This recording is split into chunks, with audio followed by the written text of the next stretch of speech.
সামাজিক পরিবেশ ও মানবাধিকার বাস্তবায়ন সংস্থা সাভার উপজেলা কমিটির পরিচিতি সভা অনুষ্ঠিত হয়েছে। ৯ মে শনিবার রাত ৯টার সময় সাভারে একটি রেস্টুরেন্টে এই পরিচিতি সভা অনুষ্ঠিত হয়। এ সময় প্রধান অতিথি হিসাবে উপস্থিত ছিলেন জনাব মোহাম্মদ জয়নুল আবেদিন, সাবেক বিচারপতি, বাংলাদেশ সুপ্রিম কোর্ট। প্রধান আলোচক হিসাবে উপস্থিত ছিলেন জনাব মোহাম্মদ নূর হাকিম, মহাসচিব, সামাজিক পরিবেশ ও মানবাধিকার বাস্তবায়ন সংস্থা। বিশেষ অতিথি হিসাবে উপস্থিত ছিলেন মোহাম্মদ সাইফুল ইসলাম, সাভার উপজেলা নির্বাহী অফিসার। জনাব মোহাম্মদ নজরুল ইসলাম নীরব, সভাপতি, ঢাকা জেলা সামাজিক পরিবেশ ও মানবাধিকার বাস্তবায়ন সংস্থা।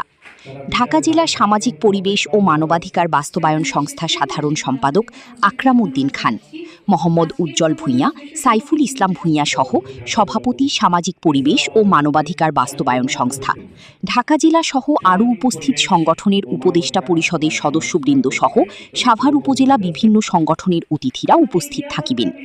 অনুষ্ঠানে স্বতঃস্ফূর্ত অংশগ্রহণ এবং সুচিন্তিত মতামত প্রদান করে সংগঠনের কার্যক্রমকে আরও গতিশীল করার বিনীত অনুরোধ জানানো হয়। দেশে যারাই শাসন করুক, কিন্তু বিচারের ব্যাপারে এখনো কেউ মাথার উঁচু করে কথা বলতে সাহস পায়নি।